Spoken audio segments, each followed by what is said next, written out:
Okay, so welcome to everybody. My name is Lisa Christie. I'm an adjunct administrator and faculty with the Women's Spirituality Program, and I'm delighted to introduce to you our next panel, Diverse Voices of Women's Spirituality, with Barbara Daughter, MA, PhD candidate, Sridevi Ramanathan, Samantha Sinclair, MA. Please give them a warm welcome.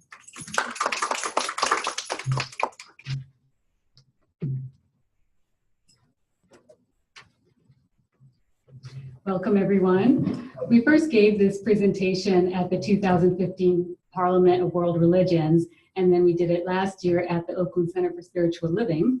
And we're particularly delighted to be here today because besides CIS being the place where the three of us met, it was also here, through the Women's Spirituality Department, that we had an opportunity to really explore and experience diverse voices of women's spirituality.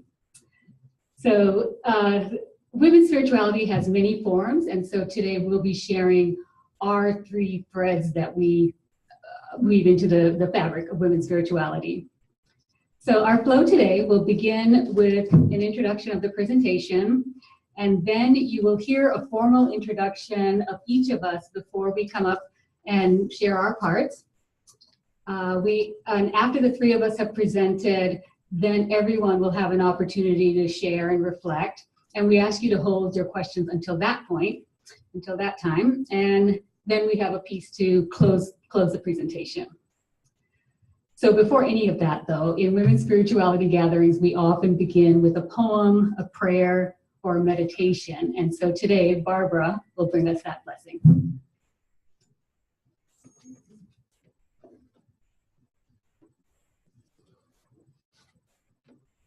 Welcome, everyone. Thank you for being here.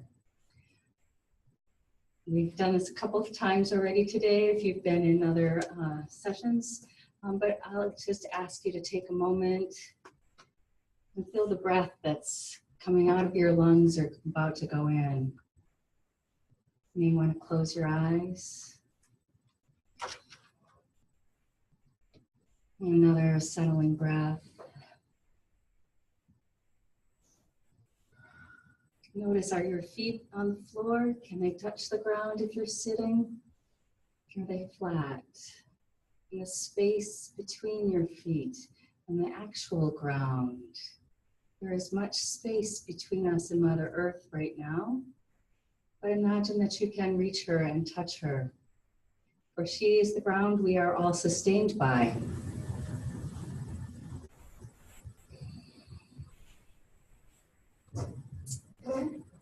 If you feel so inclined, go ahead and send your energy to her and allow it to return to you. We are connected in so very many ways. One of the ways we're all connected is we all have ancestors. Our ancestors reach back in lineages to time immemorial. You could even say our ancestors are in the stars, for we are made of stardust. I give thanks to all of the ancestors who have brought us here today, yours and mine, and all of the figurative ancestors whose shoulders we stand on because of the work they've done to pave the paths that we are walking now. I also want to thank the ancestors of this land, the Ohlone people. So these threads that sustain and support us, we just invite their presence as we are grounded and held in this space and time. Thank you.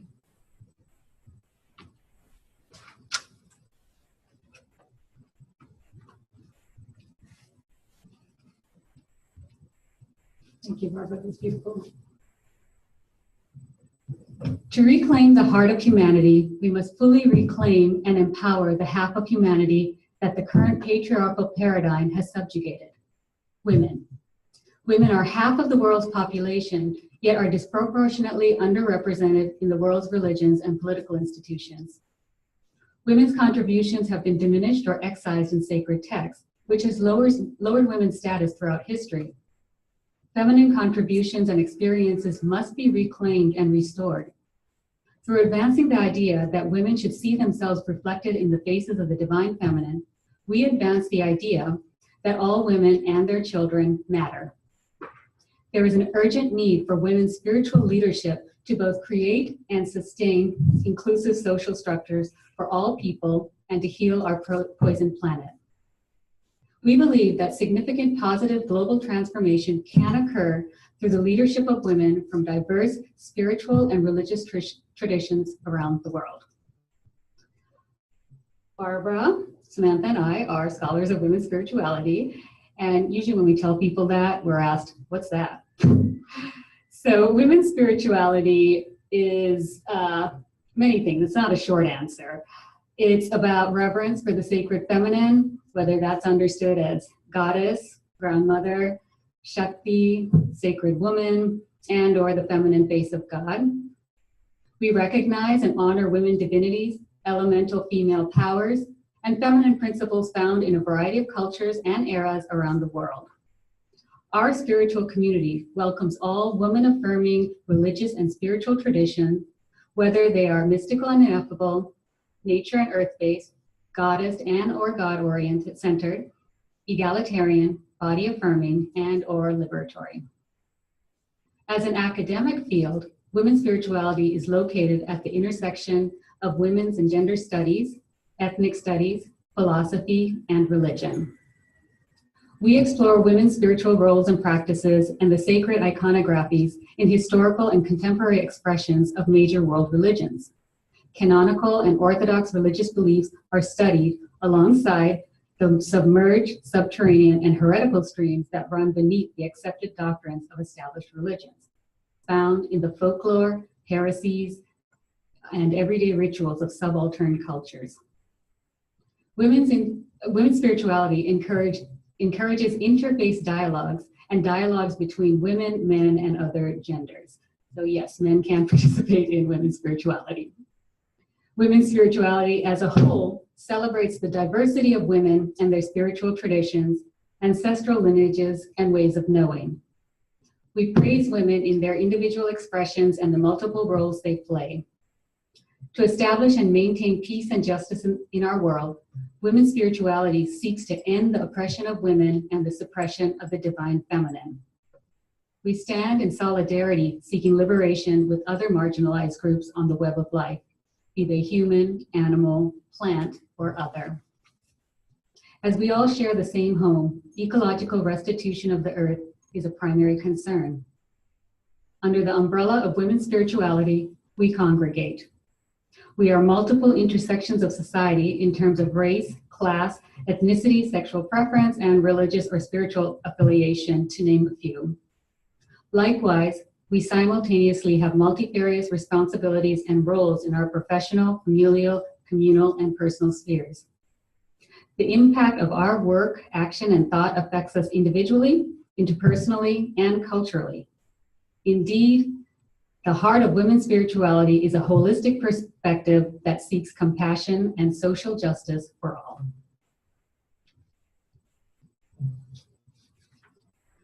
So now I'd like to call Barbara to the podium. I'd like to introduce her first, though. As an artist and scholar, Barbara C. Daughter is exploring how combining intentional creativity with goddess images can root women in ancient wisdom from diverse cultures, as she encourages women's empowerment to transform themselves and their communities. Since graduating with a master's in philosophy and religion with a concentration in women's spirituality, she has been published in volumes 1 and 2 of She Rises, Why and How Goddess Feminism, Activism, and Spirituality, and the forthcoming Revisioning Medusa, From Monster to Divine Wisdom. In addition to presenting at the Parliament of World Religions and the Oakland Center for Spiritual Living, with her sister scholars, Sridevi and Samantha, she has presented numerous times at the Association for the Study of Women in Mythology. Currently training to become an intentional creativity coach using the Color of Woman method, she intends to work with women individually and in groups to paint themselves anew. Her approach to the numinous is varied, while always rooted in connection to our planet, Mother Earth.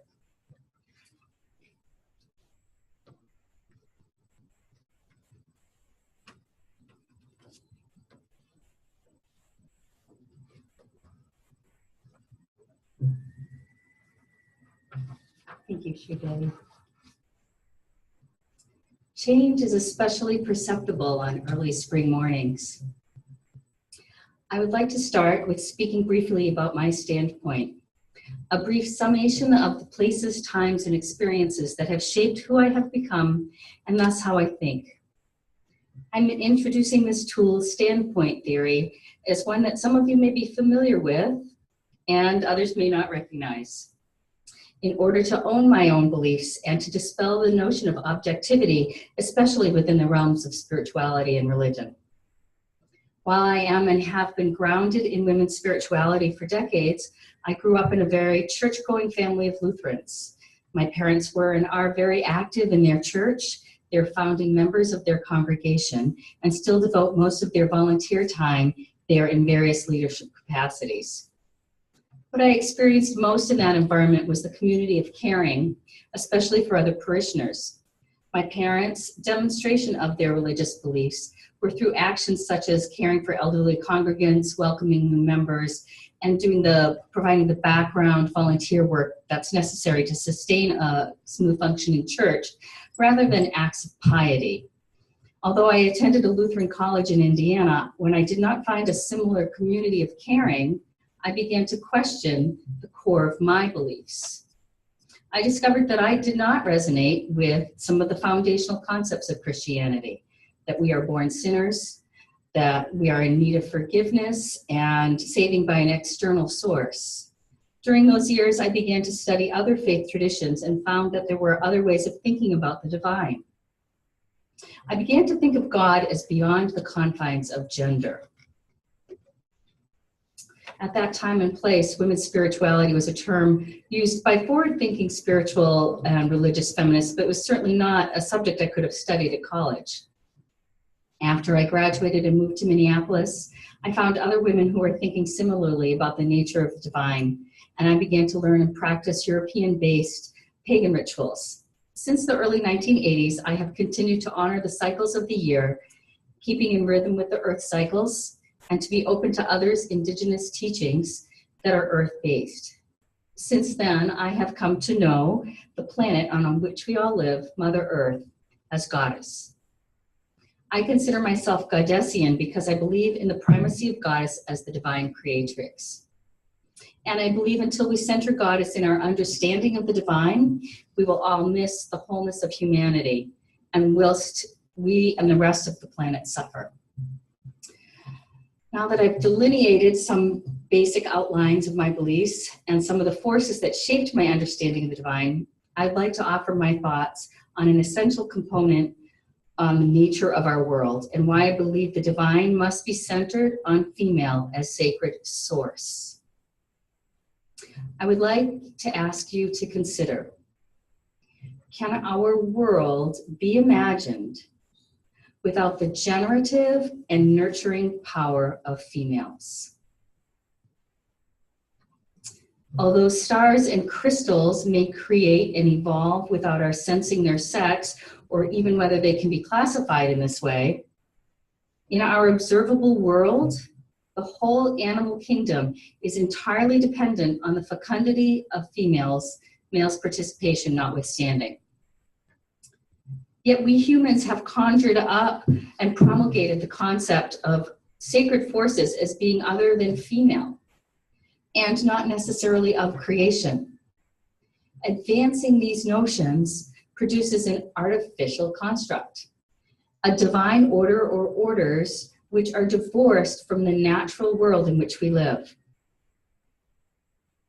To put this another way, I'm asserting that the universal conception of the divine as male is artificial. What does that mean to suggest? What does it mean to suggest this? First, I'd like to begin with basic definitions of the word artificial, which include 1, made by human skill, 2, imitation, simulated, 3, lacking naturalness, forced, and 4, made without regard to the particular needs of a situation imposed arbitrarily. If indeed the conception of the divine is artificial, why does this matter? While some religious teachings and practices encourage a distancing from what is natural, regarding it as base and inferior, including our bodies, none of our religious and spiritual conceptualizations and explorations could even begin to occur without these earth-based vehicles that we call our bodies. And that our spirits, we sometimes feel, are contained within. So all of the atoms and subatomic particles from which our world is created are natural, all are matter.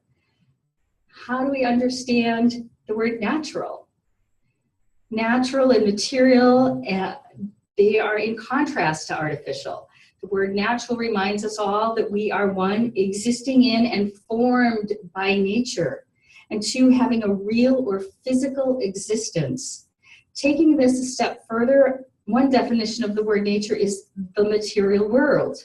Indeed, the etymology of nature is rooted in the meaning of the word to be born. This cognate is not surprising given that material is derived from mater, mother.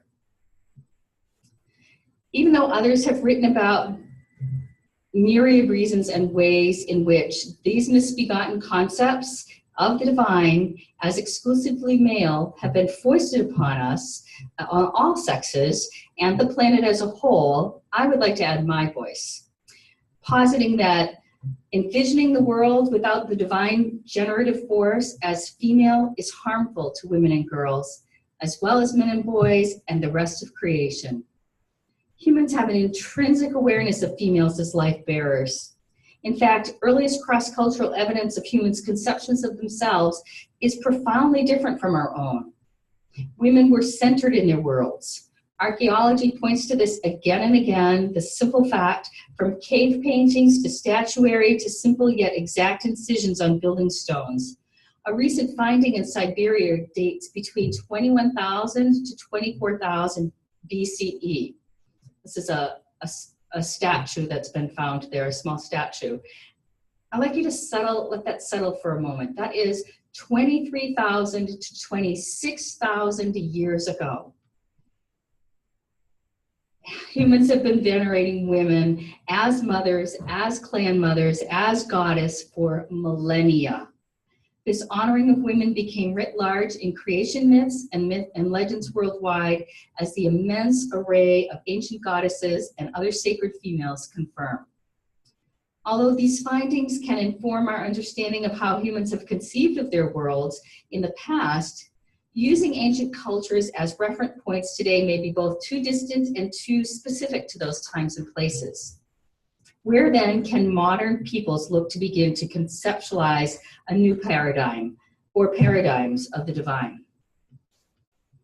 I would like to suggest two ways that we can begin to restore harmony between the spheres, between our environment, our human constructs of the divine, and the realms beyond our sensory knowing. First, we can connect or reconnect with our own rich ancestral traditions, which, however distantly, express a connection with ancient ways of knowing, which valued our biosphere, our Mother Earth.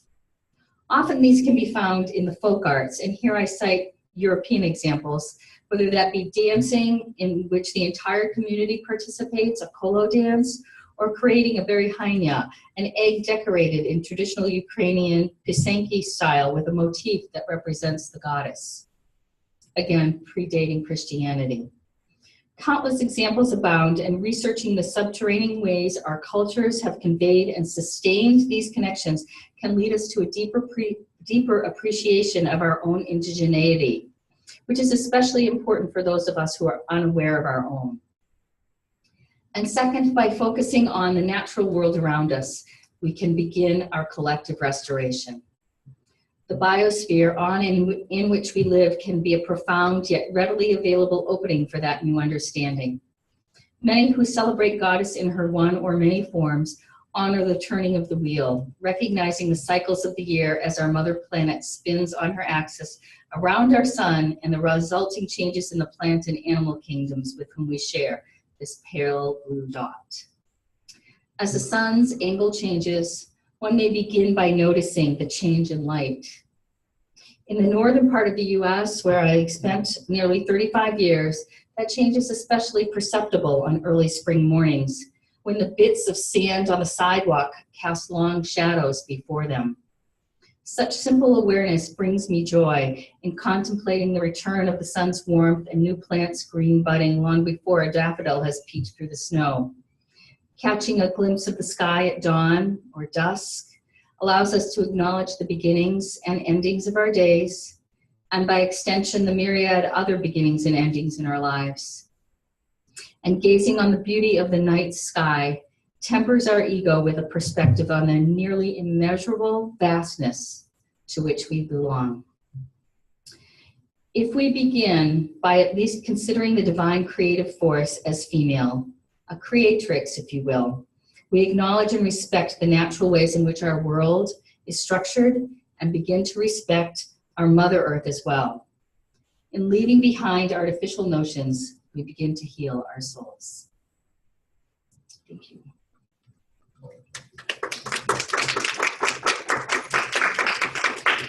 Thank you. I'd like to introduce Sridevi Ramanathan. She is a PhD candidate in the Women's Spirituality Department. Besides the Parliament of World Religions, she has also presented at the Association for the Study of Women in Mythology and the Faith and Feminism conferences. Sridevi is devoted to empowering girls and women through relevant and revealing education that speaks to the mind and the soul. She founded Storydigs, storydigs.com, through which she conducts talks and workshops based on her scholarly research of mythology and folklore. For years, she has actively participated in programs and events that give power to girls and women, including 1 Billion Rising and Take Back the Night. Sridevi is a co-founder and co-facilitator of the Diversity Circle at the Oakland Center for Spiritual Living. She was recently published in She Rises, How Goddess Feminism, Activism, and Spirituality, and will have a piece in the forthcoming All the Women in My Family Sing, Writings by Women of Color. In addition, Sridevi is one of the women profiled in the book, Birthing God, Women's Experiences of the Divine. Sridevi is a dancer, artist, and dog lover. Welcome, Sridevi.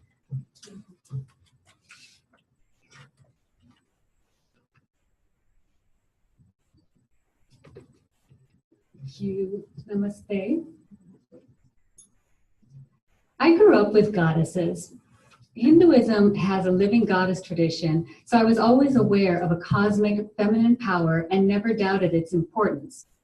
Hindu goddesses remind me that there is something greater than myself that will guide me and protect me. They are my source for spiritual strength. Goddesses are vital and crucial part of Hinduism because they are Shakti, the divine feminine principle responsible for all creation. Without Shakti, nothing in the world would exist. Women, by extension, are believed to also possess Shakti, creative energy. So wouldn't it be reasonable to assume that goddesses and women are esteemed in Hindu societies? Why then are there more temples devoted to gods than goddesses today? Why is it that a book on Hindu deities will predictably dedicate a separate chapter to each god and then lump all the goddesses into one chapter, usually at the end? Why is it that in many depictions of the divine couples, the goddess is considerably diminished in size? The goddess doesn't seem to be as appreciated as one would expect. Real-life women aren't given due respect either, not in my experience. Cultural norms make it clear that men are to be privileged over women and the masculine is more valuable than the feminine. I was conflicted by the misogyny and sexism found in my religion and culture. Goddesses were worshipped while women were considered inferior. And this seems contradictory to me, so I did some research and found that the goddess was formally acknowledged as equally or even more powerful than the god. But patriarchy has made its mark on the religion and relegated the goddess to the good little wife. This demotion of the goddess is mirrored in society by the devaluation of women. Who is demoted first? Well, that's a chicken and an egg story. But I was curious about the shift in power from goddess to god. I mean, what's the story behind all this? And that's the key question. What is the story? My query led me to seek out and reveal the narratives behind the norms. Myths are synthetic constructions, possibly based on truth, created to inform and influence society in specific ways. In the Hindu world, cultural perspectives and ethics have long been taught through the powerful medium of mythology. Mythology is inescapable, as it is at the core of Hindu ritual, dance, art, and arguably life. In the Hindu context, mythology is sacred story. Brianna Eisler, author of The Chalice and the Blade, discusses societies in terms of domination and partnership models. In the domination model, one half of humanity ranks over the other, and in the case of patriarchy, it's men masculine over women and feminine. Eisler declares that the subordination of certain stories over others is intentional. She explains, the work of constantly fashioning and refashioning normative oral and written literature did not simply follow social change. It was an integral part of norm changing, the process by which a male-dominated, violent, and hierarchical society gradually began to be seen as not only normal, but right. Persistence of a sacred story or myth often parallels the continuity of structures of domination. The two mutually validate each other. In Hindu culture, the correlation between the status of goddesses and that of women is an example of this dynamic at play. As a Hindu and a women's spirituality scholar, I'm tracing the history and evolution of goddesses through mythology in an attempt to recover and spotlight the stories that show goddesses expressing self-agency, as well as showing our intrinsic connection with the natural world. I intend for these goddess role models to empower women and encourage care for the earth. So what is Hinduism? Hinduism is a catch-all phrase used to describe a conglomeration of religions and spiritual philosophies of the South Asian area. What draws them together is the belief in the pervasiveness of spirit, so the perennial all is one philosophy. Some Hinduisms are embodied, earth-based, and goddess-centered, such as Tantra. Some are strictly scripture and ritual-based. Some are devotional, others are ascetic, some have no separation between the sacred and the profane. And ultimately, there are as many varieties of Hinduism as there are Hindus. The history of Hinduism is rooted in the feminine. Nature was embodied in the form of a mother goddess, as were all aspects of the earth: sky, land, mountains, oceans, rivers. The earth goddess is known as Bhumi, Devi, Prakriti, this is just some of the names. And three of the most famous rivers in India, the Ganges, the Ganga, the Yamuna, and the Saraswati, are still today regarded as goddesses.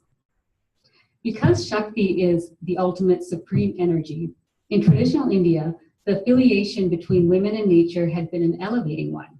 In fact, a woman was considered auspicious, and her image on stupas and temples was a requirement. Feminine aspects remain in the present, as evidenced by the living goddess tradition of today. There continue to be motherly goddesses in both fierce and loving forms, and Hinduisms that valorize nature, goddess, and women. On the other hand, much of the Vedic religion is patriarchal, and that's prominent in practice. It teaches asceticism as the means to liberation, and a case can be made that Vedic Hinduism reveres the divine feminine in only principle and philosophy. Concerns for the environment are embodied in many branches of the Hindu religion.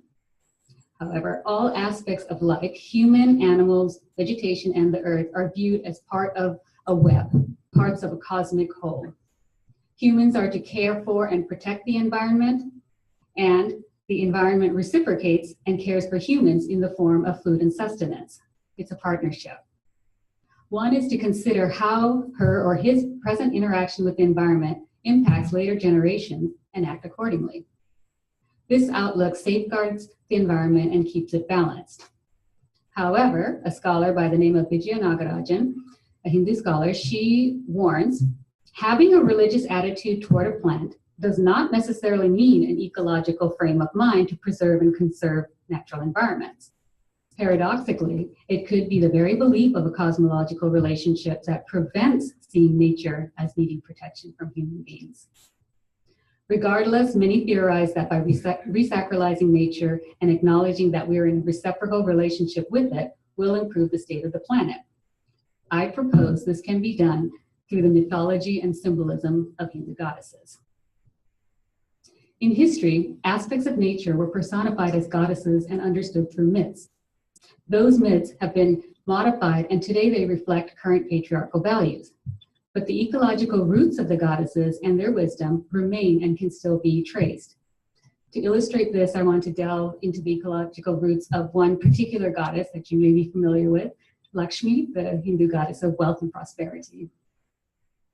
Lakshmi represents material wealth and spiritual life on the physical plane.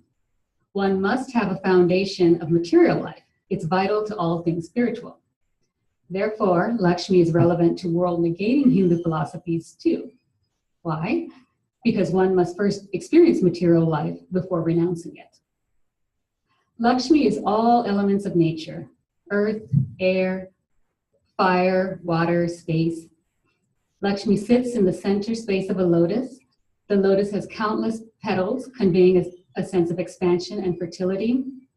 The lotus grows out of the mud, goes through the water, and reaches toward the sunlight, displaying organic life. The lotus grows in water, but cannot be soaked by water, like oil and water don't mix. Lakshmi's lesson is this: material wealth is to be enjoyed. However, it should not become an obsession. Let wealth be water, and you, the lotus. Lakshmi is embedded in the earth. She carries Akshaya Patra, a pot that is forever brimming with grain and gold. Grain, or food, is rudimentary, and we depend on the land to provide it. Gold is Lakshmi's mineral manifestation. Gold is a precious metal also of the earth. Gold never rusts or it becomes polluted. Likewise, we are valuable and must keep our thoughts and actions untarnished. The final example I'll give you is that Lakshmi flows with water, an important life-giving substance. The Samudra Mantham is a story in which two opposing beings, the Devas and the Asuras, form a partnership and churn Lakshmi out of the ocean. The beautiful goddess appears flanked by elephants who are showering vitalizing rains upon her. The lesson: through partnership and collaboration comes great wealth. So those are just a few examples I wanted to share with you about the ecological roots of Lakshmi and her wisdom. The planet is greatly suffering now, and concerted efforts need to be made to replenish it. I propose that one way to motivate behavior in this direction is to recognize and re-energize spiritual and religious teachings that encourage a cooperative relationship with the earth. Where can these lessons be found? In the symbols and stories of Hindu goddesses. In the US, repopularization of ancient goddesses such as Gaia has been constructive in environmental movements, particularly in gaining support from women. This approach can work in the Hindu community as well. Goddesses are alive in Hinduism, but their ecological roots are being buried into obscurity. If they are uncovered and valorized, their wisdom would be returned to community consciousness. The Hindu goddesses could move us to reconsider our relationship with the earth and return to a way of life that combines ethics, ecology, and theology. In this paradigm, we are not, as Western environmental activists describe, protecting the environment, saving biodiversity, or restoring the environment. We're simply doing our part on the web of life. Thank you.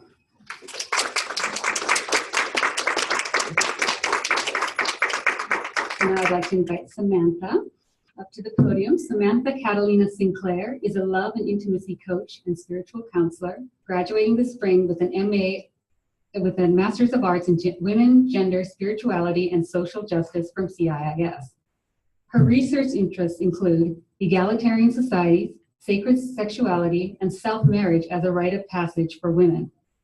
Samantha's spirituality is influenced by her Euro-American ancestry, nature, art, and activism. As a religious naturalist and ecofeminist priestess, she invokes the divine feminine through seasonal community rituals to promote planetary healing.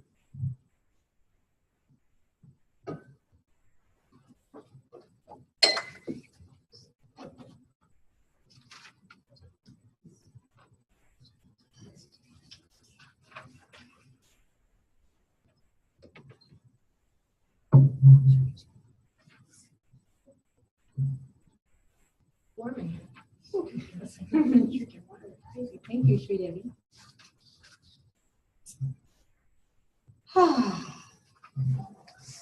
It's an honor to be here with you this evening to share a little bit about my story, to patch into the women's spirituality soul quilt that we're all creating here tonight, co-creating. So as was mentioned, we gave this presentation at the Parliament, and I really enjoyed sharing this piece with Sri and Barbara because it's a story about how I found the divine feminine in one of the most unlikely places. And it ended up inspiring me to pursue graduate study in women's spirituality, as well as to become a gender equity and reconciliation activist. So Anthony DeMello writes, "The distance between truth and a human being is a story." So it is in that spirit that I begin.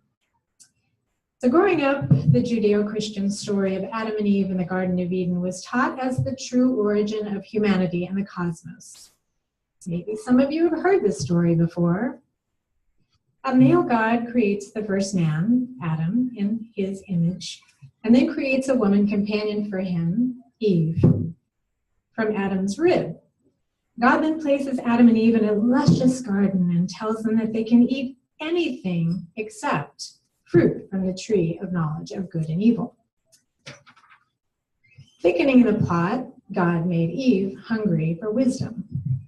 Now, God had already created a fast-talking snake skilled in the art of persuasion.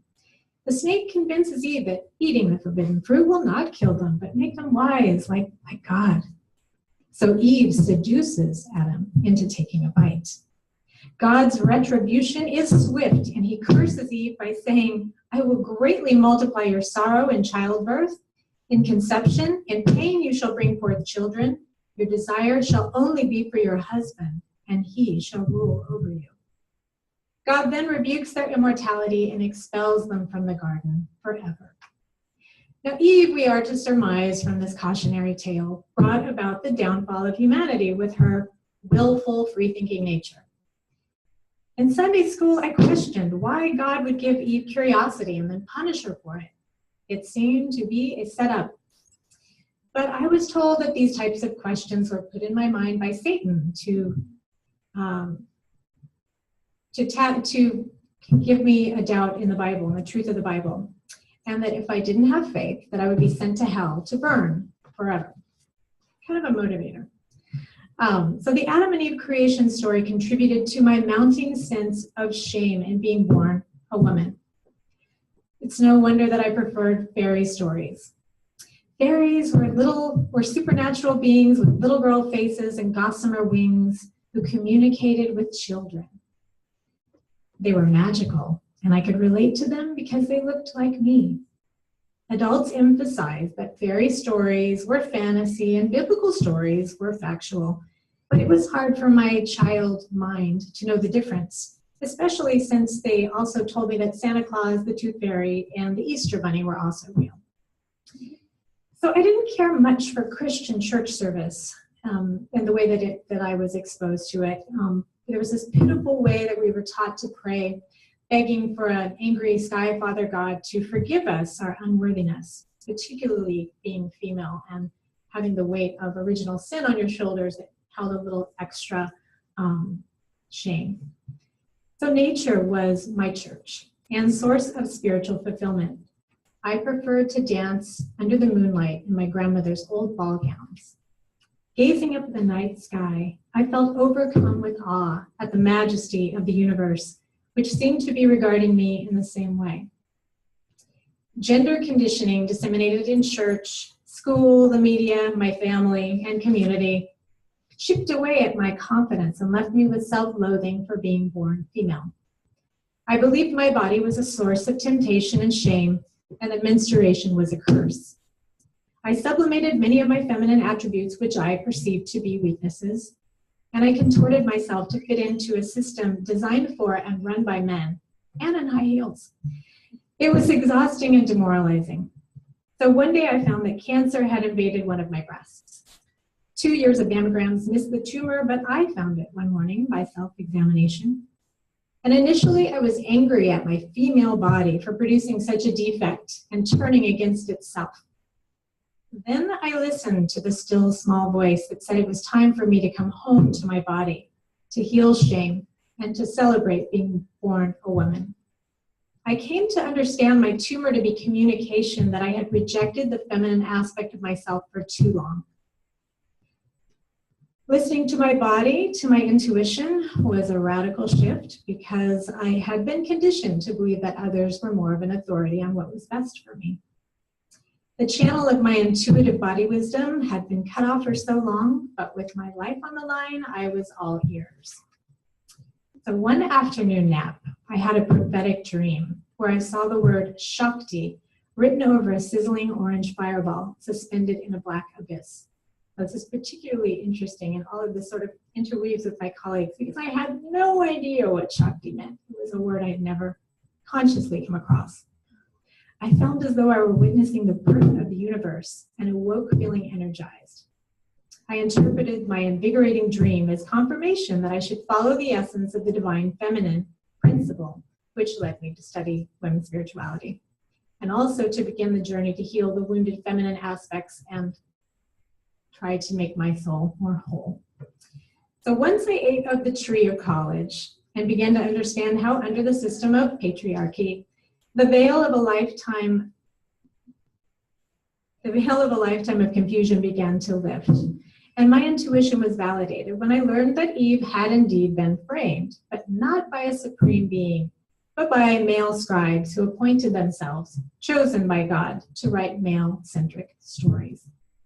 The pen might be mightier than the sword in theory, but in patriarchy, the sword wins battles that privilege men to exalt themselves in literature. Perhaps due to jealousy of women's procreative power, male scribes stole creation from women, depreciating their value in society. Children are born of women's wombs, not of a man's rib. This male creator delusion allowed the authors of the Garden of Eden story to rationalize man's dominion over women, animals, and the earth to dispense with as he pleases. Misogynistic thought viruses like this one have been used to justify the destruction of the earth and the oppression of women for over 5,000 years in patriarchal societies. But in the egalitarian Mbuti society, the forest is viewed as the sacred authority, whom they address as father, mother, lover, and friend. Because of this balanced view of the divine, there is no hierarchical leadership, and everyone participates equally in economic, religious, and legal matters. When tragedy strikes, the tribe holds a Molino ceremony, which involves the passing of a sacred trumpet to give voice to the forest. This creates a sacred relationship between the Mbuti and the earth. In partnership societies like the Mbuti, where the great mother goddess is revered and either believed to be partially or completely responsible for creation, it's no wonder that women share more power with men than they do in patriarchal societies. And they live more peaceably on the earth than patriarchal societies do. Matriarchal societies view earth as female, sacred, alive, and life-giving. They value caring and sharing and distributing resources based on need, not greed. We are only a fallen people to the degree that we are unconscious. Sin actually means to miss the mark. We sin by believing religious myths are literally true. We sin by believing humanity to be superior to and separate from nature. We sin when we view the earth as dead raw materials to be sold to the highest bidder. We sin when one group dominates another. We sin when we forget that all humans are born of a woman. We sin when we leave the voices of the marginalized out of the conversation. To open our eyes, to see the reality of global warming and the sacrality of the earth, is to eat of the tree of knowledge of good and evil and learn the truth. Evil is that which is life-destroying. Good is that which is life-affirming. We cast ourselves out of paradise with our life-destroying myths. It is urgent that we stock our imagination with stories that celebrate the power of the divine feminine, such as this one from ancient Greece. In the beginning was the void, and the goddess Gaia, bedecked in white veils, began to dance until she became visible. And with every turn of her hips, mountains were formed, and then valleys. And as she began to sweat, rivers and lakes and oceans were made manifest. And through her ecstatic dancing, the earth came into being. Then Uranus, the sacred masculine principle, dances with Gaia to create the sky in partnership. Myths like these celebrate the co-creative powers between genders and encourage partnership rather than domination. As I think back on my childhood enchantment with fairies, I now see that I was intuitively drawn to them as archetypes of the divine feminine. My insatiable hunger for wisdom was nourished by trusting my spiritual authority and reclaiming the sacrality of being a woman. As poet Ntozake Shange writes, "I've found God in myself, and I loved her fiercely." I loved myself fiercely by listening to my body wisdom, whether manifesting in dreams or intuition, through expressive arts, ecstatic dancing, or contemplative walks in nature. Nature continues to be my sanctuary, where I experience myself as an emanation of a living biosphere, and as the cosmos becoming conscious of itself as me. The Dalai Lama often says that spiritual practice is incomplete unless it includes action. One of my action steps is that I'm working with a nonprofit called Gender Equity and Reconciliation International that has been helping to heal the wounds of patriarchy and facilitate peace building and partnership among genders, and has been for over 25 years. Using a spiritual framework, Gender Equity and Reconciliation provides a safe forum to confront and transform gender conditioning so that all genders might enjoy the peace known to partnership societies like the Mbuti. So I look forward to co-facilitating a Gender Equity and Reconciliation workshop this fall with Dr. Alka Aurora. So Mother Earth is always communicating with those who will listen. She has been speaking to us in flowers and soaring eagles and leaping gazelles, in snowy mountain peaks and rollicking oceans. But too many of us have failed to hear with the ears of our hearts. Her voice has grown louder now, and she speaks in hurricanes, melting ice caps, and mass extinction. It's time for the rest of the Earth community to listen before it's too late. Thank you. Sridevi is going to share a beautiful poem with us.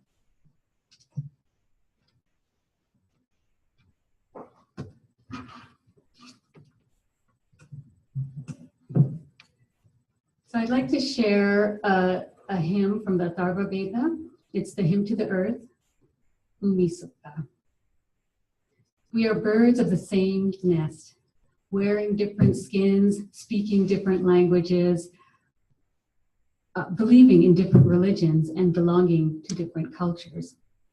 Yet we share the same home, our earth. Born on the same planet, covered by the same skies, gazing on the same stars, breathing the same air. We must learn to progress happily together or miserably perish together. For humans can live individually, but can survive only collectively. Indeed, the ancient texts seem to suggest that we all owe a responsibility to the environment, not only for ourselves, but for the sake of all around us.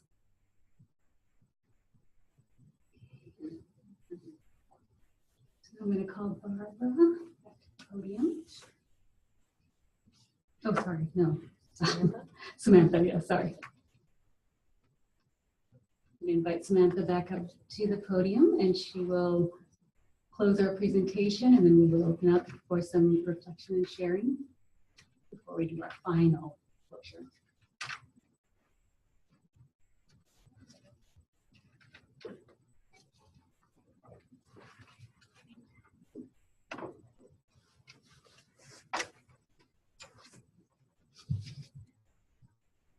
Like a snake.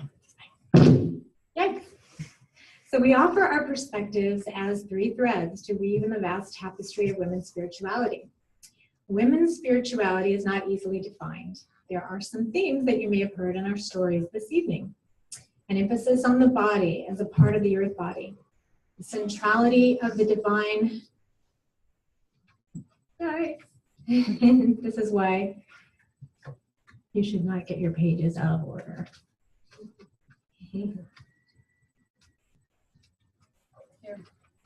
Oh, there you go. There it is.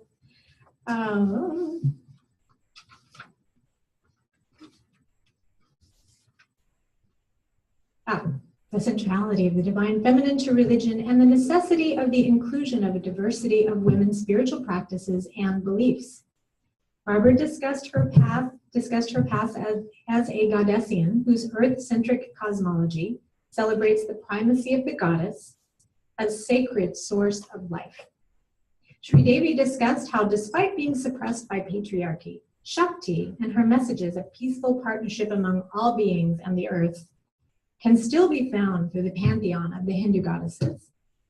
And I have discussed how awakening to the divine feminine brought me home to my body wisdom and inspired my path as a gender equity activist.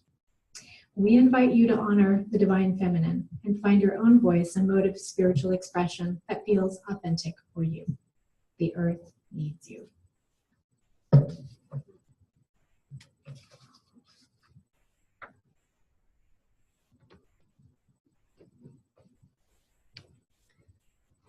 Thanks everybody for being here. So what we have planned next is we would like folks to share and we'd like you to reflect on what you've heard today and see how that sits with you. Does that resonate with you? Are you in conflict with it? Do you have questions about it? And I think we could set up one-to-one, just, do a dyad sharing with someone you know or don't know, however you're comfortable. And then if you have some wisdom or some thoughts you'd like to share back to the group, we would welcome that as well. We're going to set aside about 5 minutes each. About 5 minutes each. We'll ring bell between. Are people willing to do this? Okay, great. Okay. And we'll disperse. So we're going to come around and listen to your conversations. And of course, if you do have questions, we'd love to answer those at the end when we're asking people to then just share back what they would like from that. Okay, great.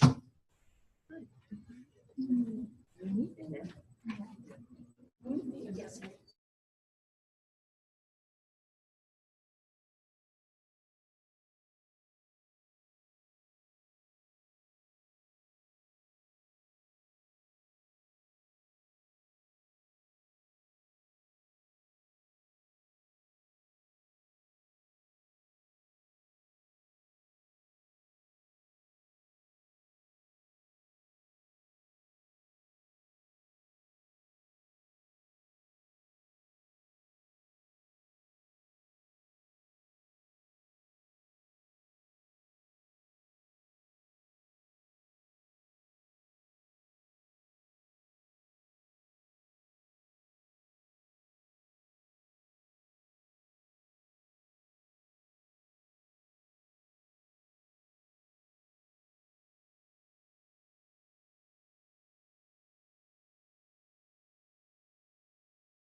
shared, please do that.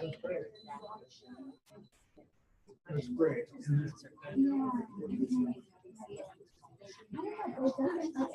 like this.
So since we've been working together, we've just set up a website, DVOWS, Diverse Voices of Women's Spirituality. And so we don't have an email list yet, but if you'd like to sign up for that, I'll have a piece of paper up front here so that you can do that if you'd like to hear about each of our individual offerings and adventures as we go forward. Okay, so did you have a question? Okay, can you see her? She's in the back. Okay. Hi. Oh, okay. I first want to say that thank you so much for sharing. I really appreciated hearing both about your scholarship and your personal stories, and like thank you for making yourselves vulnerable and open. I really resonated, especially with Samantha's story. And something that that I'm thinking about and struggling with as I think about feminist spirituality is essentialism, and also how we make those leaps. And for example, like from having a female body, like being centered in my body as well, you know, and seeing the spirit as more I don't know, maybe diffuse or kind of within that, but then to that, like earth is mother and feminine and female, or even just like, I don't know. I mean, I was talking a little bit with Annette about like, when she was mentioning a little bit about the nurturing idea, and like, I don't know, I'm also so hesitant to, or I mean, object really to just be associating like my gender identity or as a woman or just like womanhood all of a sudden with womb and with nurturing and with like all this caretaking stuff. Like I think many women have that and many don't, and I'm not sure that I even want to just see that as like a solely feminine energy. Yeah. Sure, I can respond to that. Yes, because I spoke about it quite a bit. I think that it's important that although we are, some of us are embodied as women, as female, that is not the same as the generative capacity of the universe. We're a version of it, a spark of it, drop in the ocean of it, and I don't mean to say that when the generative force that is female, that shows up as female in the world, that's required of females, right? That's not the same thing. But it is in the way that we have labeled the world that we live in, that is material fact. It is not male's participation notwithstanding. In the animal kingdom, and that's what I said, in the animal kingdom, in the observable animal world, that the generative capacity of female is a requirement for life to continue. So the acknowledgement of that is the acknowledgement of the material world in which we're living in, the natural world, and the disavowal of that, the coming up with other myths, women, that we are born of Adam's rib, that women are born of Adam's rib, or Athena is born from Zeus's forehead, or many other myths, divorces us from the natural environment that we live in. Now, I don't think this is the only planet that has life. I don't know what other alternatives there are. There's as many alternatives as there are our imaginations. And we are on the precipice of a technological, countless technological changes that may, in fact, divorce generative power from the female body. But the space that we're in this time and place, in my view, the natural world is, the female generative force is required for this natural world. And I think not acknowledging that is to all of our harm. Go ahead. Yeah, thank you. And I also wonder, I mean, I think for one thing, not all animals have females being the primary like caretaker or nurturing. Nurturing's a little bit different than generative though. Generative, when I say generative, I mean the life bearing.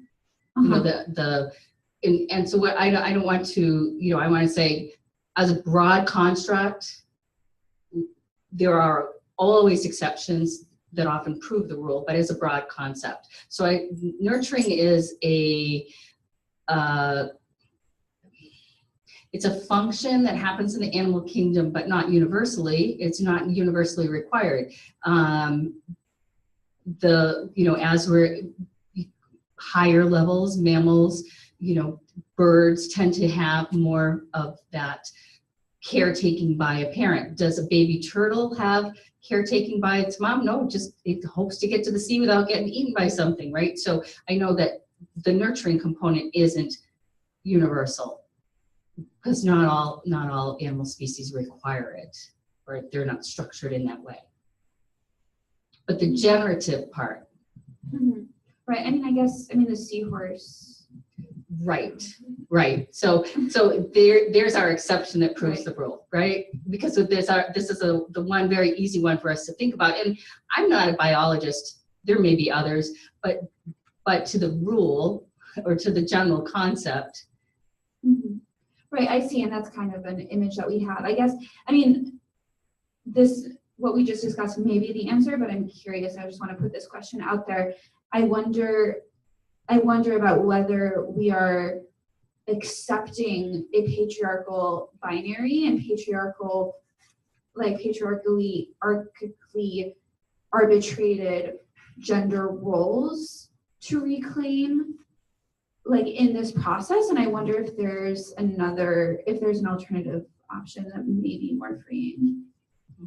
There's a great book called Evolution's Rainbow, and it's about the diversity in our biological different creatures and the continuum. Not everything is binary, and just definitely helps to open that conversation up. And I would just say from my own perspective that the reason I talk about the power of the feminine procreative power is just because it's a reaction to patriarchy. So I think the pendulum has really swung the other way for many of us who have felt ashamed of our bodies, and really coming back to that, icon of the woman in that kind of stereotypical way has been really empowering for us. And as I've come to a place where I am starting to understand partnership and to be able to recognize that I have these interpenetrating energies of the so-called masculine and feminine within me, and that I believe that's the potential for all of us to tap into that if we see that we're really not binary to the degree that we believe that.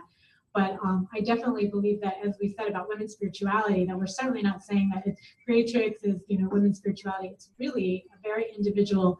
There are many people who believe in a primary father God, and some with something really abstract, and some that are atheists who are practicing women's spirituality. So just to say that even though our stories have a lot of themes going on here, there are as many different variations of women's spirituality. It's really like men can practice it. It's really more of just a holistic view in my experience that comes from the body. That would be kind of my universalizing of it.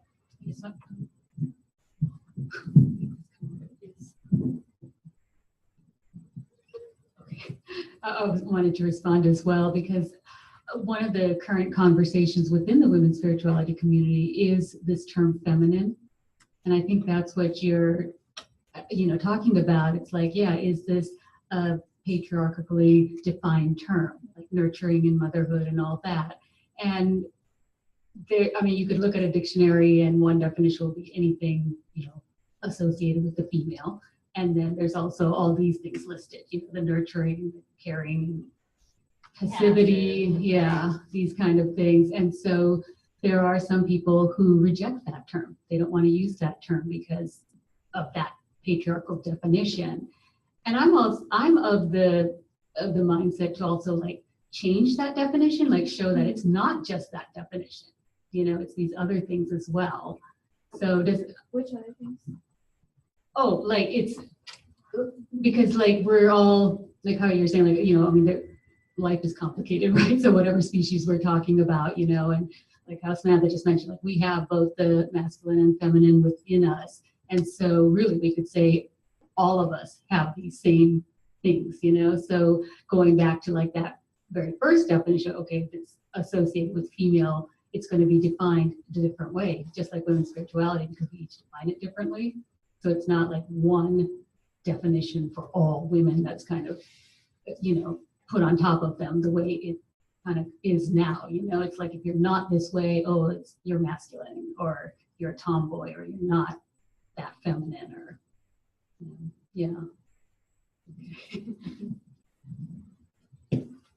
Great question, though. Thank you. Thank you. Other questions? I was just going to ask all three of you how women's spirituality as a discipline, how it is connected with the somatic department and the work of somatic psychology. You feel like there's a kinship between women's spirituality and the somatic work that's being done.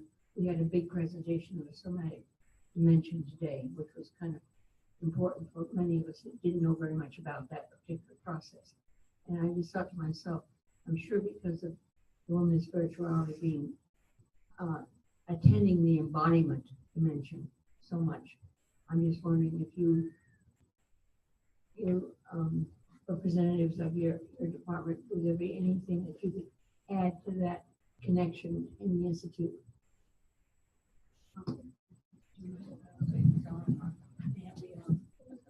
I know for myself, I did consider the somatic program as well as expressive arts because of, the body connection. From what I understand about the somatic program, and I don't know fully, but from what I understand is that they're more focused on the certification, passing their exams, and it's more like a counseling. It is a counseling degree, and so there's certain state requirements that they have to meet, and that's what their program is structured to meet.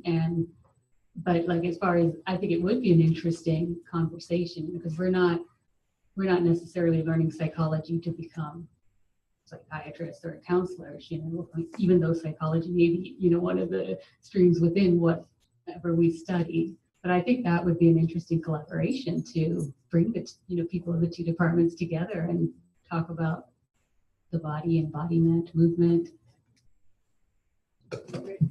I think that it's a really great question because, well, for one, Freud is often credited with coming up with these interesting complexes, electric complex. And I think one of his greatest contributions was the subconscious mind. But one of the things that he discovered was working with women, that so many of the women that came to him said that they'd been molested.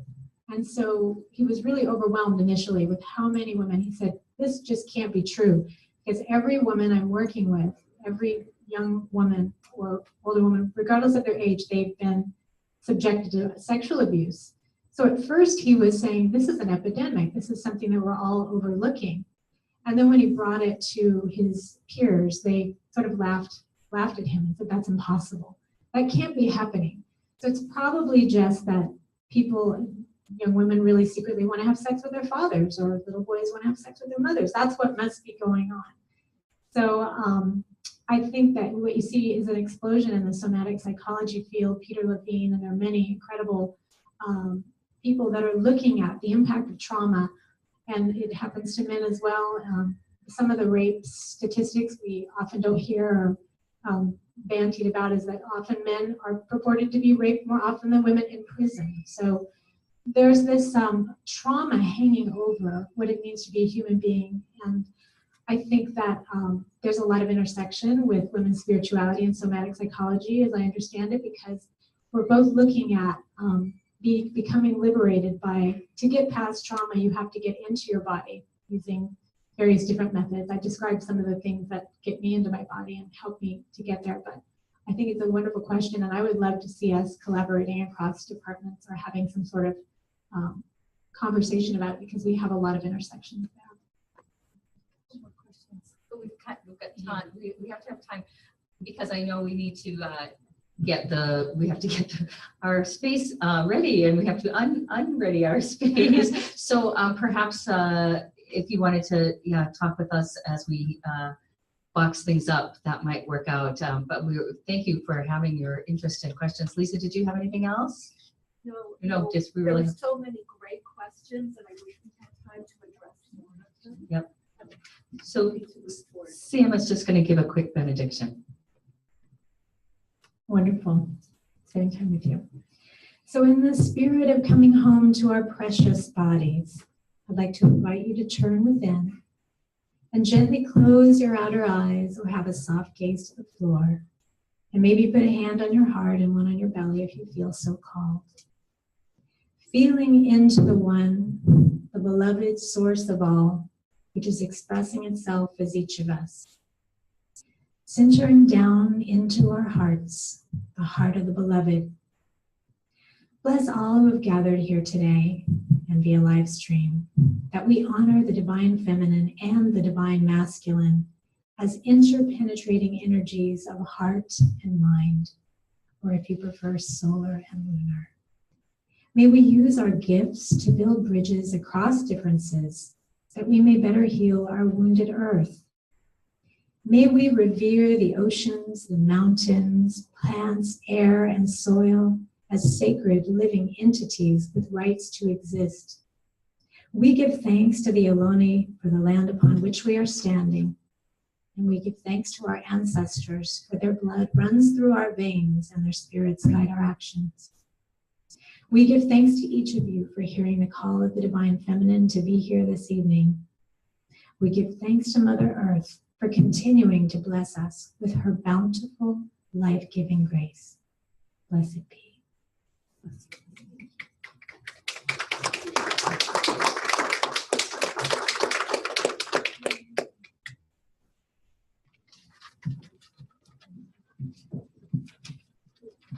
I want to say thank you so much. That was beautiful. And we are going to be preparing the space for the next presentation. The next presentation will be at 7:15. Ted Norquist is going to be speaking on the art of being, living and working in today's world as a conscious manifestation of the divine. As you might see, somewhat linked to the topic that we've been talking about just now. And you may have a few minutes if you want to entertain questions with the speakers. So thanks so much for being here.